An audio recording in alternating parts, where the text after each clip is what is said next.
Hello, everybody, and welcome back to the Grid Shift podcast. I'm your host, Alex Giarrante. Really quick on the name.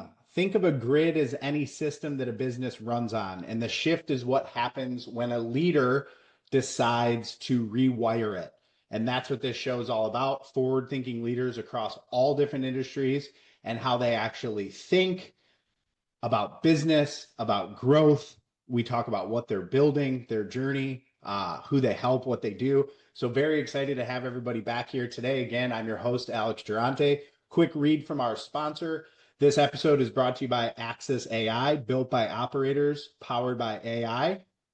Here's the thing with most small businesses. The owner is the system. Nothing runs when the owner steps away. Your pipeline is usually referrals and hope. And we help owners actually find what's quietly costing them time and money. We build a brand that actually converts, and we put a real lead generation system in place that runs while you sleep. So we don't hand you a strategy deck and disappear. We build it and we run it. If that sounds like something you're interested in, stay till the end of the episode. Make sure you like and subscribe.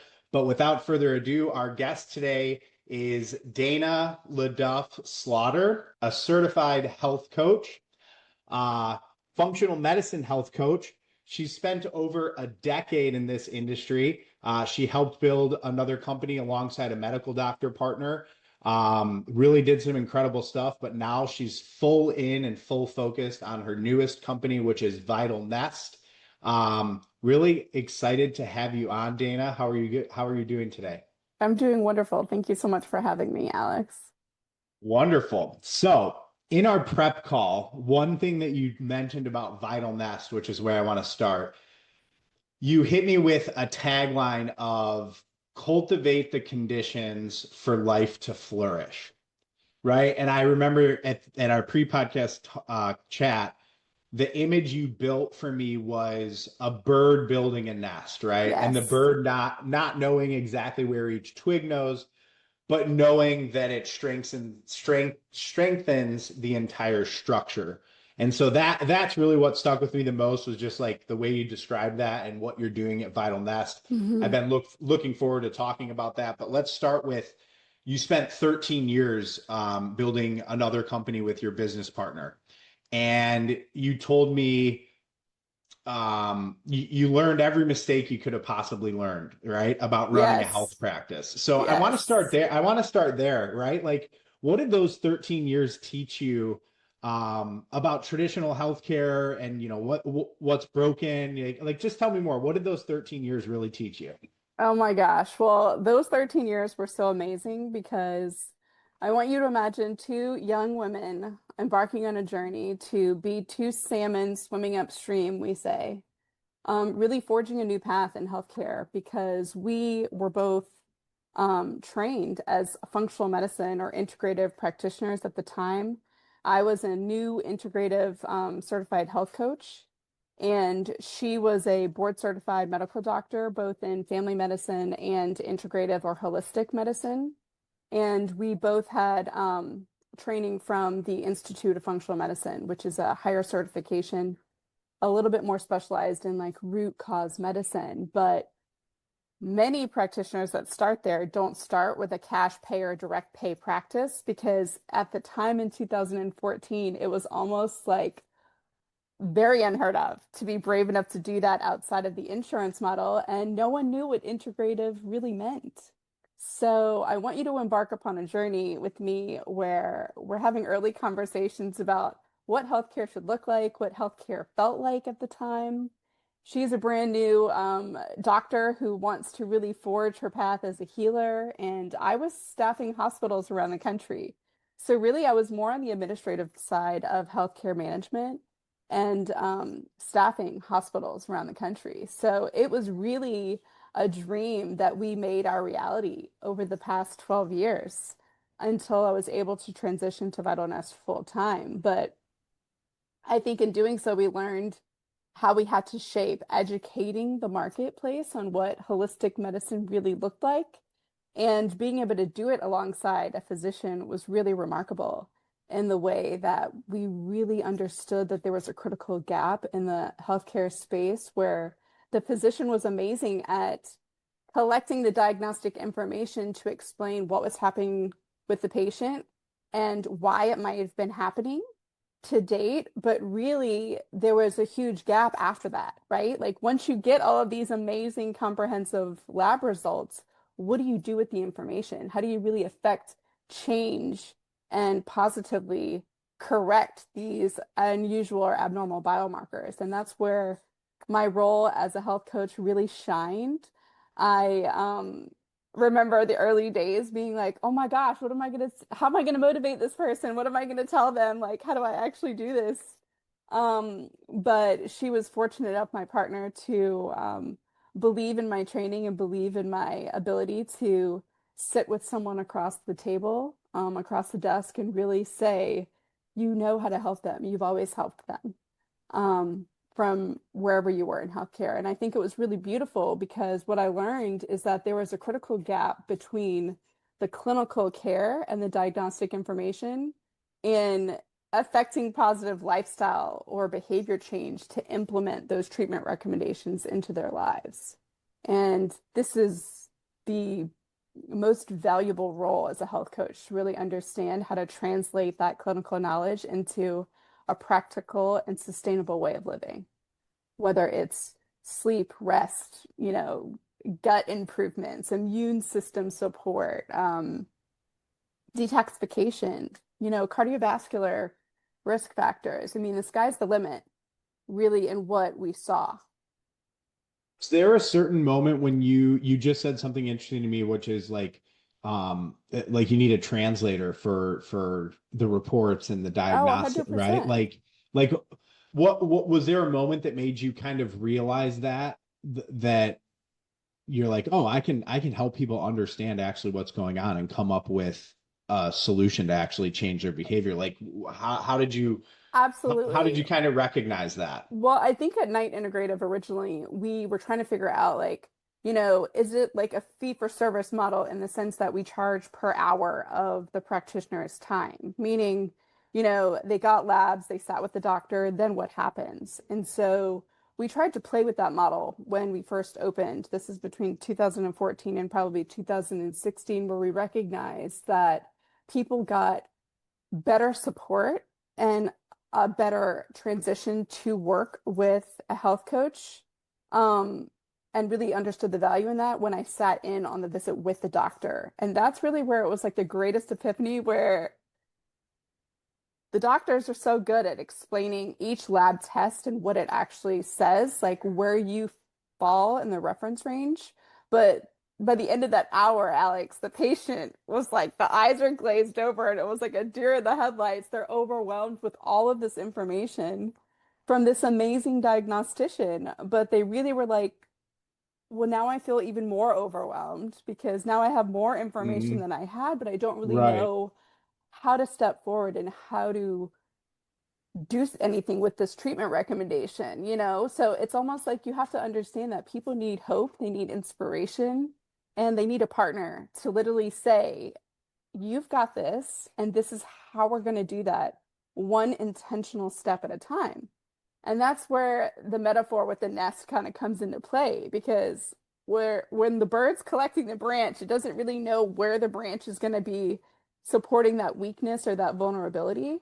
But being able to understand that, man, I understand this science. I understand with a master's in nutrition and with all these years experience that, oh Mhm. my gosh, like this is my role. I can act as the bridge between that clinical diagnostician and the person who needs to know, is it sunshine? Is it hydration? Is it sleep? Is it recovery? Like, what is it that I need to help improve my circumstance? And really, that's where I began to recognize that this is a role that no one knows what it is as a health coach. It was really fringe at the time, 12 years ago. I think now even we're just beginning to understand the power of having a health coach in the clinical environments or the clinical space, but it's not to replace or to interfere with the clinical provider's relationship. It's really to act as a partner and a plug where there's got to be someone who still understands the science and knows how to say, okay, I understand what your doctor's saying and what your labs are telling, but this is how I can guide you forward and how I can teach and educate you about what it means for you individually.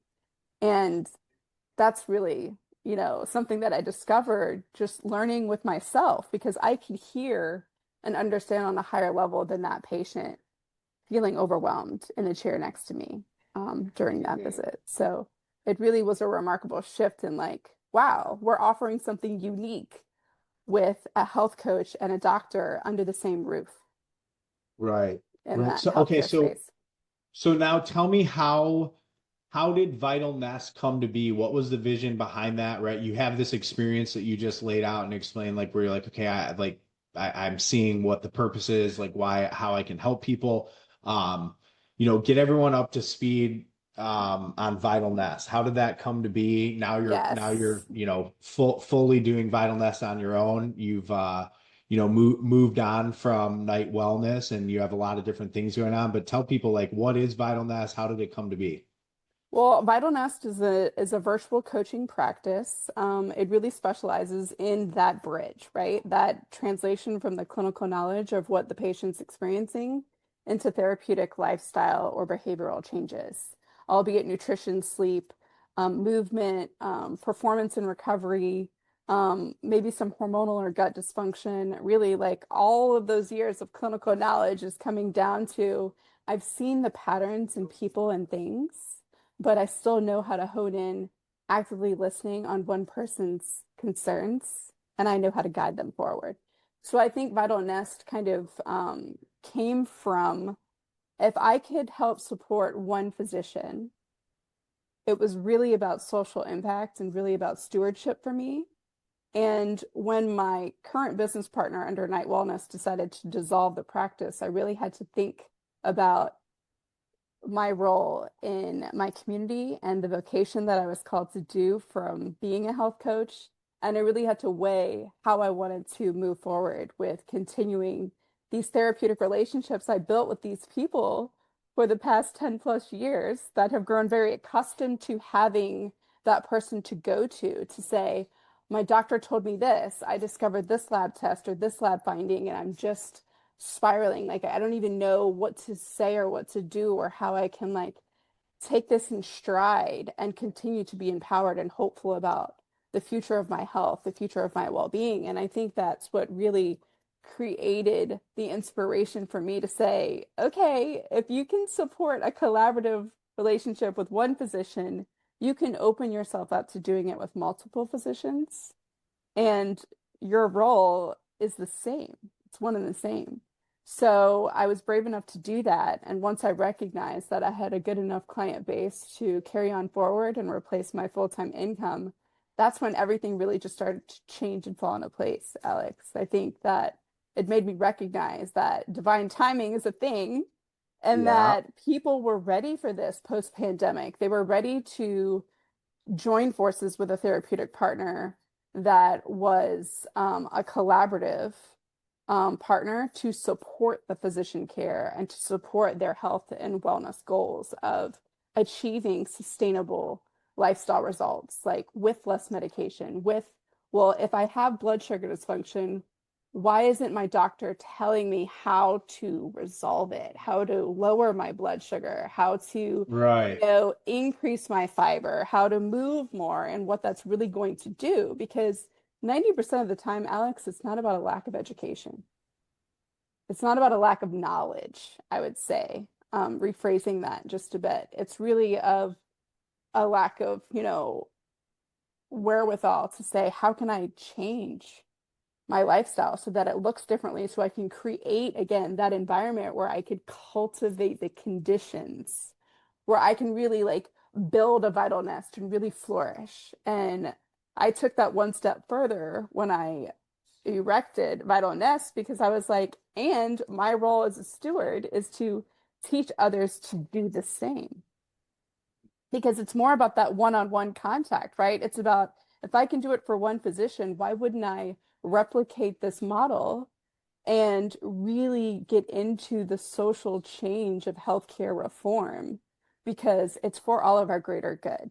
It's going to lower healthcare costs. It's going to increase success with actionable behavior changes to improve labs without being so dependent and reliant upon the pharmaceutical industry or the healthcare system. Because at the end of the day, if people are still having poor outcomes with modernized medical advancements, like, are we actually restoring health and well-being? Are we living better? Are we like extending our quality of life? And so all of those things made me realize like someone has to create this social grassroots movement to say like it's possible. And Right. let me show you that we can do it on a small scale, but hopefully be prepared to make it larger because I believe it's the future of what we're going to need. What do you think you guys do for people better than let's say, I mean, there's probably not a ton of competition because it's so niche and what you're doing is so unique. But in simple terms, like how do you really have an impact on someone and help them with the things that you're describing through all of this? I think you have to meet people where they are. I think they really have to be ready to change, not just saying that they're ready to change, but really be most of the people that come to me, Alex, are frustrated, right? What are they They're frustrated tired. with? They're tired of having the same conversation, feeling like the physician isn't digging deeper with them when Mm, their symptoms and what they're reporting to their clinical partners aren't being like heard or aren't being affected or influenced. They feel like they see their doctor once a year and they feel like that's one conversation. And they feel like the next year they go and they feel a little bit worse and a little bit worse. And that creates this perpetual cycle of feeling unheard and not acknowledged and very like unvalidated. And I think that people post-pandemic have shifted the need of wanting more individualized or personalized support with someone who has the time to actively listen about all the things, right?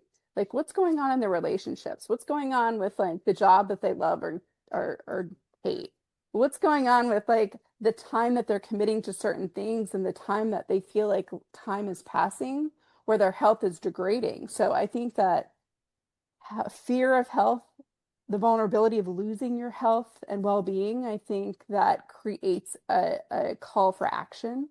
And I think that that's where having a health coach and having a behavior change person to sit down with you and say, like, let's really talk about what's working and what's not working for you and map that next to what the doctor and the lab results have shown you and what they're telling you you need to do so that you can find some happy medium because it's not enough to just have the doctor tell you anymore because the person's like, but what if I can't? Well, what if I don't want to? Well, what if I'm worried about adverse reactions for those medications? There's a lot of fear around what happened post-pandemic that I think shook a lot of people.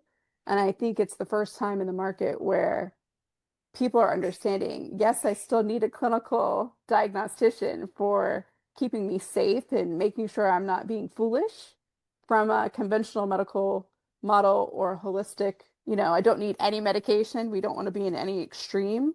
We just want to be smart and diligent to know that the clinician's role is not to sit with you and spend that amount of time customizing your lifestyle. And that's where I think there's much more success now in the marketplace because people now understand that I need a clinician, but I also need this other healthcare advocate, this other therapeutic role where, hey, this person's going to really help me understand what I need to understand in order to stay motivated to make actionable changes in my life, that are sustainable to create a better way of living for me. And how do you decide when you're going through that process, that journey with a client, right? How do you decide what's there could be a laundry list of things that need to be worked on, right? How do you really decide the one or two things that are going to actually start moving the needle? Yeah, I think that sleep is a huge one. I think that, when someone's not recovering well and when not waking up rested, it doesn't matter how much you're putting into the engine if you're not able to recover and restore function and repair. So I think sleep is a big one. I think that in this hustle life and work culture that we live in, people Hmm. don't even make the time to rest well and unplug and get back into real light versus artificial light exposure. And so I think those two things are kind of like two huge priorities because they give you so much as far as energy production and healing.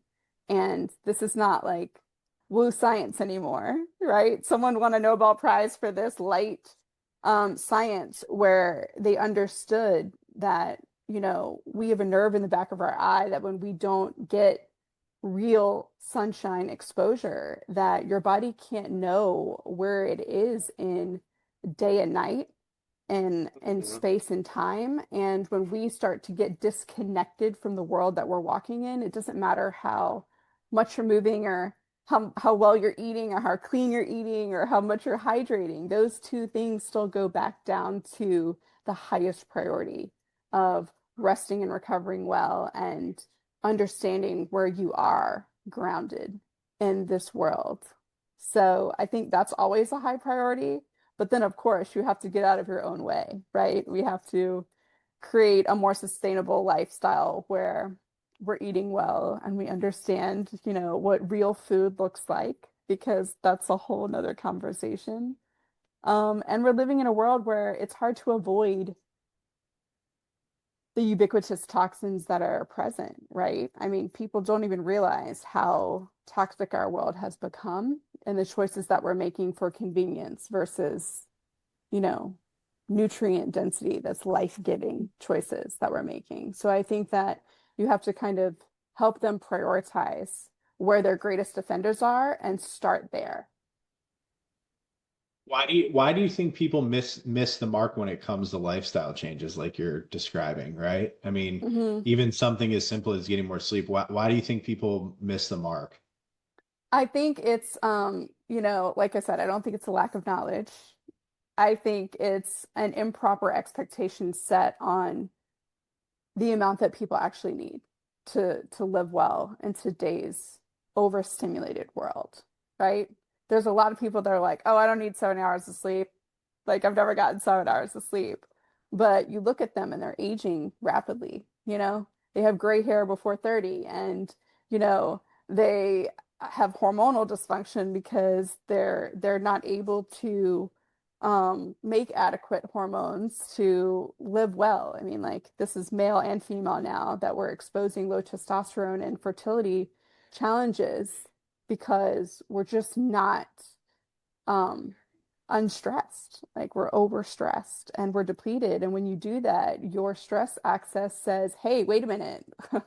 I'm in survival mode and I'm not trying to rest and digest and reproduce in a healthy and happy environment. And that is why you see all these trends in healthcare. So I think that I don't know if that really answered the question that you asked, but I think that people are just becoming disconnected and they don't have the proper expectations about it's going to take longer to make actual change in your life. But I think that when we've been conditioned in a way for the quick fix, for the band-aid, for Yeah. this pill or that.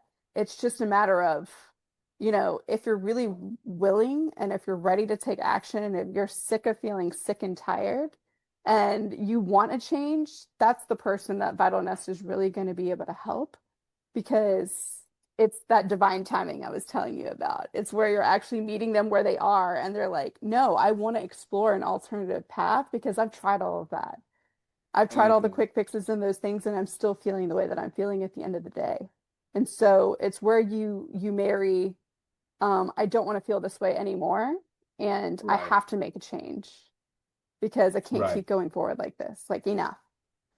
And I Right. think that's where Yeah. we're motivated the highest degree to like make a real change in your life. And that's when it's like, hey, I'm ready. Like the door is open. Let's sit across the Yeah. kitchen table together. Let's figure this out because this is what your narrative is telling you. This is what the story, this is what the labs are saying to you is the Right. most urgent things to prioritize. Yeah, and I think no one really changes without enough suffering, right? The reality is like when you finally do make a change, it's because whatever suffering you're going through isn't worth it compared to what that change is worth. And so, Right. It gets yeah, too loud to the point where you have to embrace a change, right? I mean, yeah, that's just Maslow's hierarchy of change. yeah, yeah. So, so you told me we were talking a little bit about AI and systems and scaling and what you're looking to do, and you told me you are using AI a little bit, not just ChatGPT, but you use it for some other stuff. You're building some operational systems, keeping things organized, doing different things. We also talked about like how as you scale, like AI is kind of helping you with the vision and different things like that. Um, what was kind of the moment where you realized like, oh, okay, this AI thing, like I guess it went from, hey, this is nice to have to, oh wow, like I can really use this to compress time and do things more efficiently. Well, I think that some of us may, and I definitely made this mistake early on when it was more like exploratory thoughts, right? It was just like me soundboarding with this thing to say like, what is this really helping me extend my thinking in a way? But when you know what you're trying to achieve and then you start prompting it appropriately, it almost helps you refine your vision so acutely that it then can help you scale because then it's like an infrastructure conversation. Then it's like, how can I do this at a fraction of the time and effort and intensity while achieving the really basic, honed in, critical aspects of the information that I actually need to collect from my customers and my clients and my patients. And so I think that's where it really was like, wow, all of that 12 years in healthcare and being like, you don't need 60 pages of intake information because through those Yeah. conversations, you're going to find out, again, like you said, how do you know where to prioritize? Like you're going to know exactly one or two things to start with. And if they have an appropriate expectation set on it's going to require more than one conversation to actually build this new, better lifestyle for you that's sustainable. That's where AI and the infrastructure and me building a language for how to convey some of these complex medical um, conditions in an illustrated form that shows them this is where sleep is depleting you. This is where all of these inputs in your life, and it gives them a visual language. AI has certainly helped me build this at a rapid fire speed Yeah. because there's no shortage of ideas. I think that sometimes people are using AI to give them ideas, but when you have actual lived experience and you can leverage a tool that can help you take that and actually produce. This is what every operator, every founder, every entrepreneur needs at their fingertips because I know what people have shown me that they need. It's just a matter of getting them to see it, hear it, and take action to achieve it. So, even in how I communicate, right? If I have a one session with someone and I can help create a systematic way to keep them motivated in between sessions and recapture my notes in a way that helps them understand and feel heard and validated and seen and really connected to why they're making the changes that they are. It's like the consistency and the cumulative intentional act of that connection is just carrying me forward so much faster than the direct fee for service or that same 1 hour of time that was 10 years ago. And so AI has really helped me leverage to build cleaner, better infrastructure, but it's allowed me to do it at scale with a very low cost at a very high rate of speed. And it's really set me up to scale appropriately for Vital Nest. And I'm excited about that because I never Yeah. thought that that was possible, a Yeah. year ago when we started kind of thinking about, oh man, this is really something that I think people are ready for. I think this is something that people need. I think um, it's really like filling a critical gap between the healthcare practitioner and, the patient suffering. Right. Well, let's talk about that a little bit. You currently see between like 15 to 20 clients a week. We had talked about, as you scale, like you want to be able to double that without necessarily adding a ton of hours, right? And so Yes. what does that actually look like operationally? Like what has to change as you grow to be able to I guess really double the business, but without having to double your bandwidth and your, input of hours. Well, I think it's a shared responsibility, right? I'm not changing the person, I'm just inspiring them too. So I think that when you give someone the tools and the path forward to actually like affect the change and they understand why they're making those changes, they don't need me as frequently as they would because they have their marching orders in between. They know why they're doing what they're doing in between. So that allows me to continue on building and growing and creating that learning library for them to better support them when I do sit down with them. But, again, the pandemic has created such an opportunity for group sessions, for collaborative partners, for, extending your time in a way where that same 1 hour I could reach 8 people or 80 people while I rest, and they can do it in a drip style fashion because I've already built a custom program for them that is going to really hone in on making them the hastiest results. So that means my time isn't so much in depth for like a 1 hour long conversation. I can do what I need to do to support them because they're actually taking in stride the work. So the higher level of skill that they need from me as their behavior coach or health coach is just really to say, okay, here's where I got caught. Here's where I got a hiccup. Here's where I had questions about this that came up in between our bi-weekly or bi-monthly sessions together. And that's really, it's going to allow me to scale in a much greater capacity because these things are now systematized. Like Right. automation is awesome. I think that when you can give personalized automation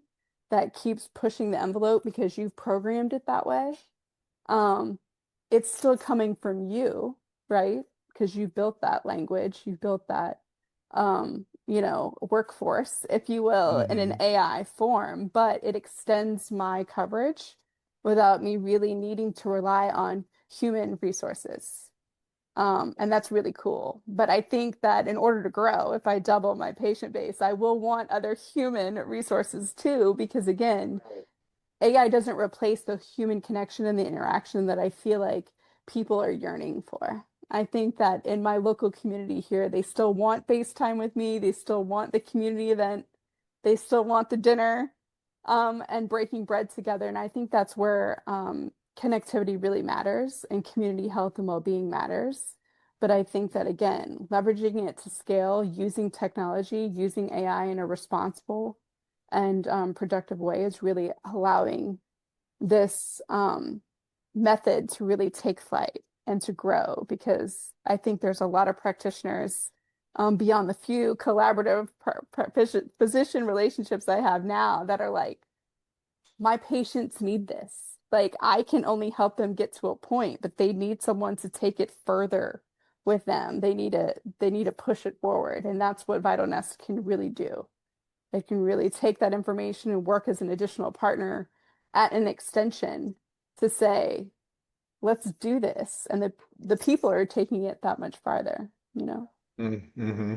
So let's talk a little bit more about as you are growing, right? Vinyl Nest in, let's say, I don't know, 1 year, 3 years, right? I know you and we talked about having additional coaches, having Yes, community groups, even having someone like repping you guys at a local farmers market and, to get the brand out there. Doing home type things where you're doing home visits and teaching people about, 100%. You've got to right? have a teaching kitchen. Some people just don't know how to cook anymore, Alex. They don't know how to source healthy foods. They don't know what healthy food looks like. They don't know what nutrient dense foods are. Some people still are under the belief that packaged foods or the foods from the restaurant are going to have your best health at in mind. And unfortunately, they're not recognizing that they're not keeping your health in your mind. They're trying to get the lowest quality at the highest price that they could pay you to not do it for yourself. And that's not Mhm. really matching with, living well and being healthy, Right. And I Now practice in you Louisiana, so it's a very different culture of what that means and looks like as compared to like California or some more health conscious environments. So, right, right.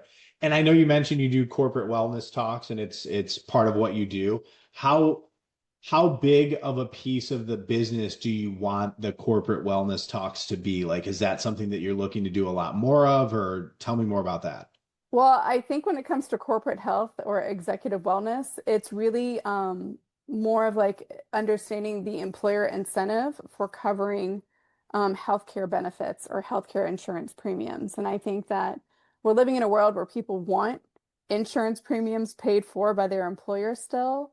But unfortunately, sometimes those corporate wellness visits are more of like, against the grain of people really wanting to change. And they're like, listen, I'm getting a perk from my employer to be here. I don't really want to be here. So I think it's less of an ideal fit, but knowing that some workforces are culturally appropriate with like wanting to create a positive work culture and a positive environment and truly care about their people, those people would be like a better fit for Vitalness going forward in a corporate wellness space because I certainly want to, again, enhance social impact because I believe that this is the future. And I think that when we choose work that we love, when we choose work that we're passionate about, and you are building that positive vibe in the workplace when they're spending so much time helping you achieve your goals, but they can grow too, it's all about elevating the entire whole. So I think that's where it would be appropriate, but it would have to be like less of incentive-based model, but more of like I really care about my people and I really want to see them thrive. But of course, if that lessens costs on healthcare premiums and if that is achieving the goal of actually like creating healthier, happier people, that can thrive and build their dreams, I think that it's the greater good and like sign them up. Like I will build it for them and I will do it in a way where they really are feeling like, man, I could get that Aura ring. I could get that wearable or trackable to further enhance my personal happiness and lifestyle and really make them feel empowered. Because at the end of the day, it's about them feeling empowered and encouraged and hopeful about the future and the lives that they're building. Well, let's talk about purpose and legacy a little bit, right? You said you think that in the future, if every medical office had a health coach, you think that really is what the future of healthcare looks like. Let's say that becomes true, right? How do you think that changes how people actually get better, right? Yeah. Having a health coach. I think that it would prevent physician burnout, which is a real issue in today's world. I think with higher living costs and higher inflation that we can't keep up with, I think that when it comes to the healthcare climate, you can't work in those conditions. And I think that, again, these are extenders, right? Health coaches are extending the medical knowledge and making it more sustainable. And many of my recommendations aren't um, you know, impacting the medical management that the physicians are writing the prescriptions and monitoring them. I'm not suggesting supplements necessarily and changing them. I'm just aware of those interactions from a food-based perspective because they do impact them. But I think in the future, if you have that person that understands the clinical knowledge but can help support the people, everyone's going to thrive because healthcare is getting too expensive for what it's not restoring in our health and quality of life. And that's where I'm really concerned about our aging population. I have two parents that are in their 70s and they've had some medical challenges. And I certainly have some younger family members in their 40s that are having unheard of health challenges that we should never experience at that young of an age. And I think about why is this the case? These are people with health insurance premiums. These are people who are master's level educated. So there's not any limited or lacking resources. So why are we still not well and living well and happy and thriving? And that is where I think that this is really going to be just more cost effective and more life-giving.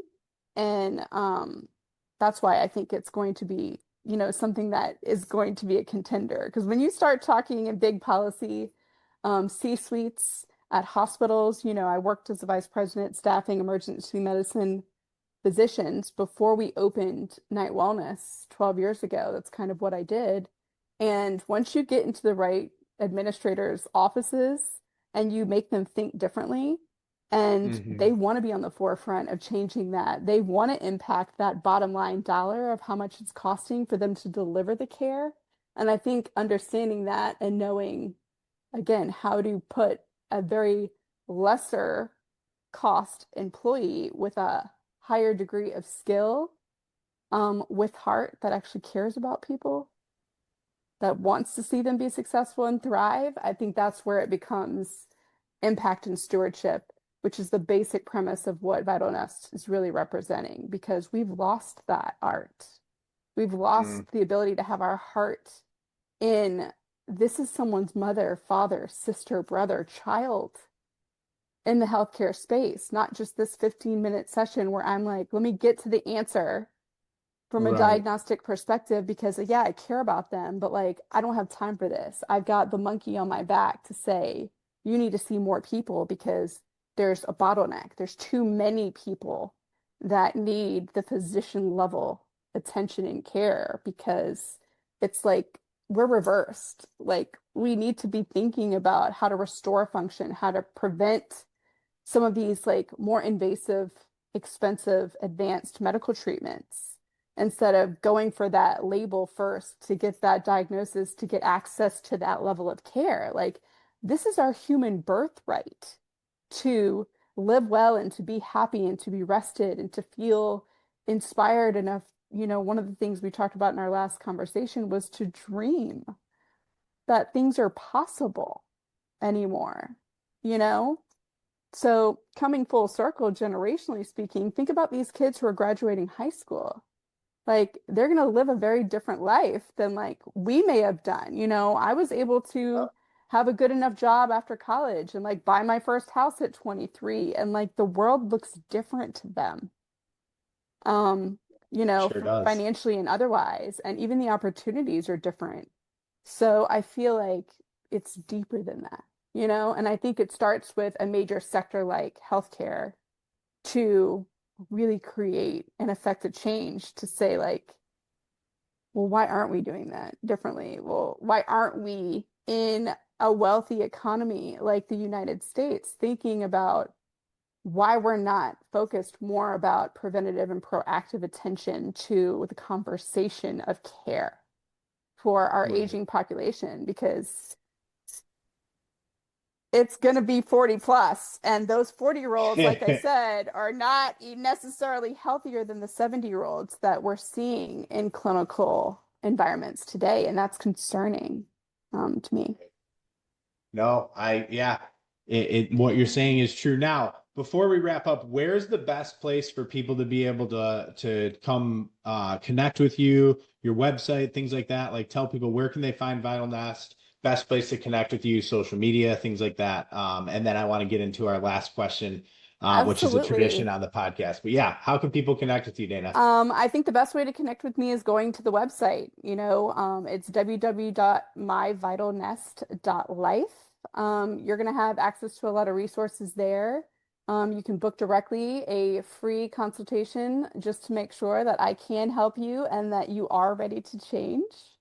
I think that when it comes to physician collaboration or additional contact with me, there is a contact page on the website that they can access and kind of check that box for what you're most interested in connecting with me about.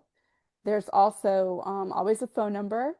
When I'm in session, I will not be able to answer, but I will return every phone call. Your time and attention is important to me, but I want to focus on my clients too when I'm in clinical sessions. But they can reach me at 985-205-8521. that is also published. I also do have professional and affiliate associations with the Functional Medicine Coaching Academy, who's accredited through the Institute of Functional Medicine.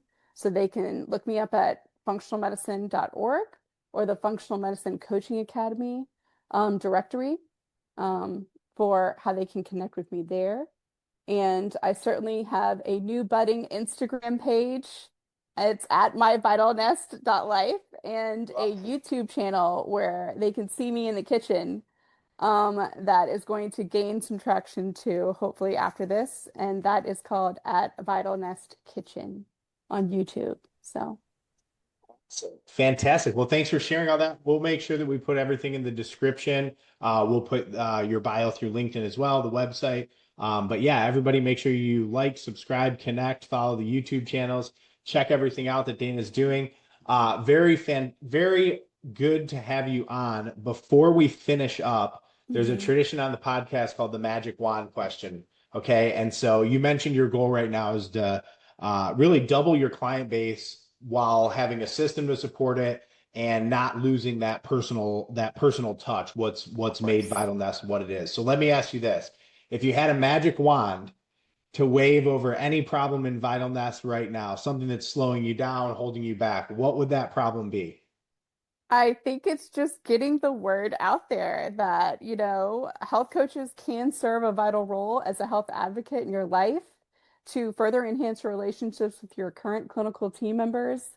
I am not to replace or to interfere, but to enhance those relationships so that they're better equipped and better empowered to change their health for the better. And so if I could wave a magic wand, it would just be people to understand the role that these certified health coaches that have a lot of experience and training can do to help enhance your quality of life and care today. Dana, this conversation, very thoughtful. I think the way that you talked about things was personal. It was relatable. I know it made it easy for me to understand more of what you do and how you actually help people.